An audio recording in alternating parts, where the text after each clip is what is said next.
Yun, good evening, good morning, good afternoon kung kailan nyo man pumapapanood to. February 14 ng gabi, ibiyahe tayo. Malayo. Biyahe ko 1 oras. Dito kasama sila amo. Saka yung isang kapatid niya kasama. Grabe, layo. First time ko napunta rito sa lugar na to. Hindi ko alam hanggang ano oras kami dito, kaya naisipan kong kumuha ng video.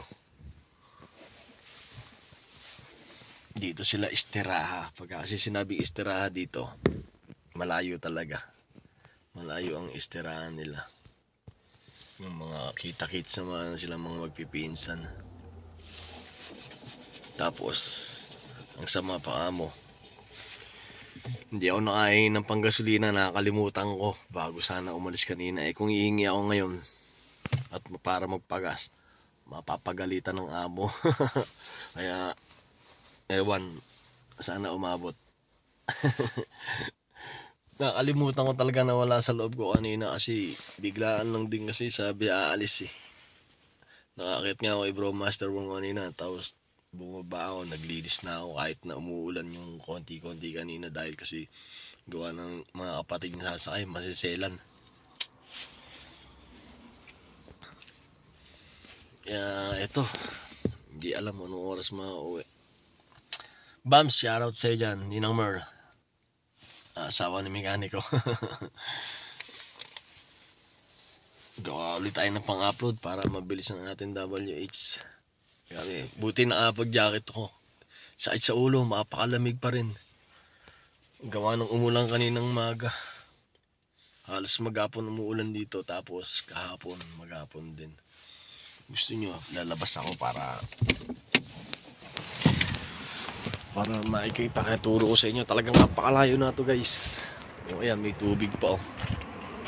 Oh, maagos may tubig. Lakad-lakad tayo hanggat wala ang amo. Grabe tubig oh.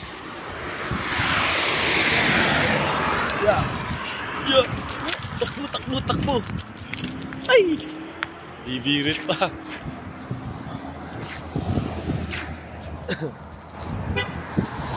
Kaya na istiraha. Nandyan sila sa istirahan yan. Tabi ng Range Rover. Sasakyan ko yung kulay itim yan. Layo na to. Talaga oh. Hirap naman pagka walang internet. Wala akong internet pagka sa labas. Maliban na lang pagka mayroon akong may kasama may internet. Tara, samahan niyo muna ako lumakad-lakad. Mamaya pa panigurado uwi ng amo. Tapos, oh yan oh, walang gaanong bahayan. Wala siya talagang gaanong bahayan. Street lang siya, pero mayroon mga ilaw. Layo, Alcabir. First time ko mapunta rito sa Alcabir na to. Grabe. Lamig, pero maganda ang view. Oh. Mamaya pa uwi nun. Andyan sila sa kung yan, istirahan na yan. Walang gaanong bahayan, pero ang karamihan dito kuan building, tapos yung hotel ang karamihan dito. Bilis oh. Bilis. Grabe.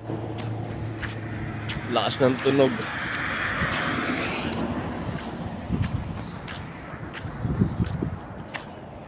Ito lang mahirap pagka wala ka talaga ng internet sa labas. Kasi hindi ako makapag-unli sa SIM ko. Hindi ko alam kung bakit hindi ako makapag-unli. Nung una nakapag-unli ko, ngayon hindi na. Balik tayo. Lupit ng sasakyan, no? Lakas ng tunog niya, naka-backler. Shoutout pare Nestor. Andito amo mo kanina. Amo mong lalaki. Layo. Papuntang ng Red Sun.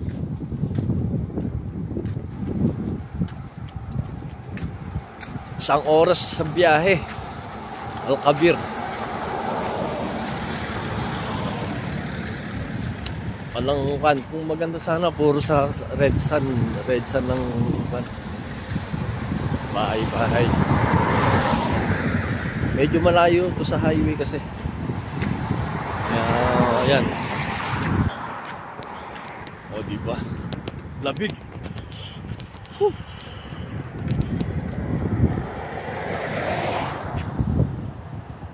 Shoutout sa inyo lahat dyan. Samahan nyo muna ako magkwento ng walang kwenta. Diba? Ayun. Ito na ako sa tapat ng istiraha. Bilis na sa akin ko ulit no. Nilinis niya kanina habang nakakita ako kay Bro Master.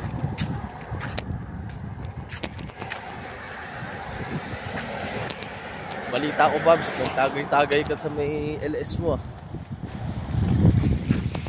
Hindi mo ko inaya ah. Oo, babahan ng tubig oh. Tubig, pababa doon siya. Ganda ng hotel oh. Hotel yan, ganda no. Dito kasi nalaman ko lang na mahal daw ang lupa, kaya karamihan puro hotel.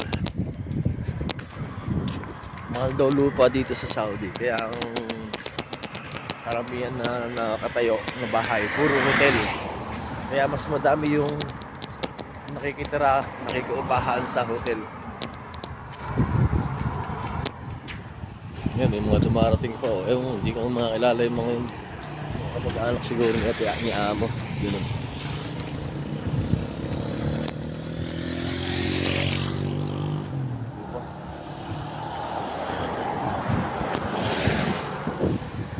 Million daw ang lupa dito eh. Tapos, pero ang sasakyan naman nila mura lang. Balik na ulit tayo. Malamig. Buti na lang kapantalon ako oh. Oh, di ba? Kapantalon tayo.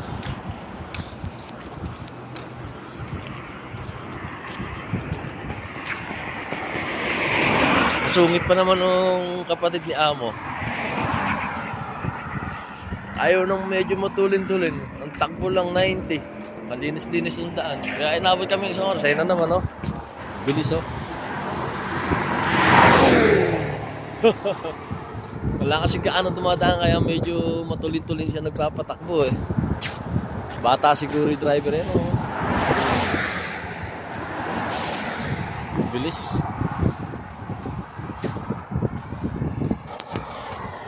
Street tumatakbo ng 120. Grabe no. No. Ay. Sorry naman. Sorry naman. Grabe. Tingin lang ito. Lamig. Nagana ka gusto ko ng 20 minutes. Punta ako na sa sakyan.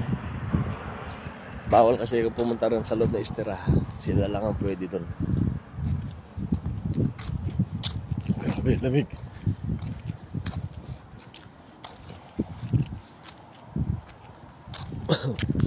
Hindi ko naidala yung stand ko.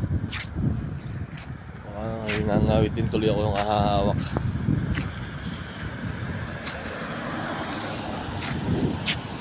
Hintayin natin sa sakyan, baka bumuelta pa ulit yung bumibirit.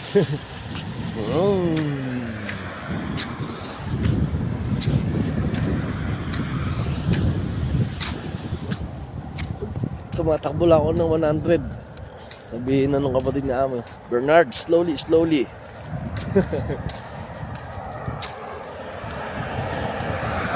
Pinakamababang uwi ko na ito mga alas 12. Yung mga alas 12 ganun. Umalis kami na alas 7. Dumating kami dito alas 8. Pag umuwi kami ng alas 11, alas 12 na makaka-uwi. Pag alas 10, isang oras, alas 11. Sana umuwi ng maaga.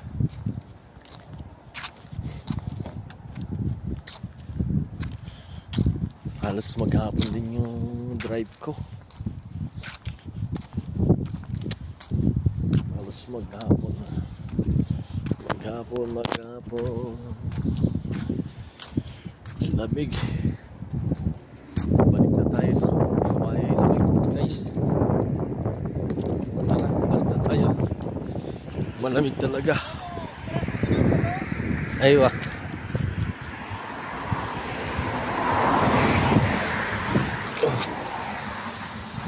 Natanong nung babae, doon daw ba istiraha? Kaya sabi ko, aywa dito sa kanila. Oo, lamig. Dito na lang ako sa loob ng sasakyan. Grabe. Kanginig. Hindi kasi sinasabi ni Amo kung saan kami pupunta. Basta sumakay yan, sabihin niya go to ganun, pagka sumakay lang siya. Pero pagka sinabi niyang aalis tayo, Bernard, hindi pa niya sasabihin kung saan. Saka ko lang malalaman pagpaalis na kami. Tulad niya, no? Kung alam ko lang na malayo, di ba, makapagbaon sana ako ng kape. Kape is life. Ay nako, buhay nga naman talaga. Ay weather lang, sabi nga ni Kuya Kim. Malamig talaga. Buti na lang makapal yung jacket ko. Kumusta naman kayo dyan? Kumusta ang mga Valentine nyo? February 14. Di naman nauso yan. Valentine na yan. Kahit noon pa man din, di naman uso yan. Sa akin, wala lang yan.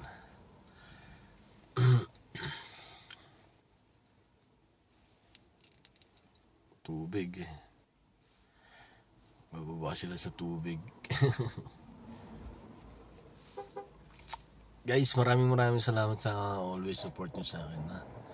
At sana tuloy-tuloy pa rin ang pag-support sa akin. Ha? Ingat po tayo lagi lahat. At God bless po sa inyo lahat. RMG Bernard Vlogs. Bye bye guys. God is great. Ingat lahat. Bye bye.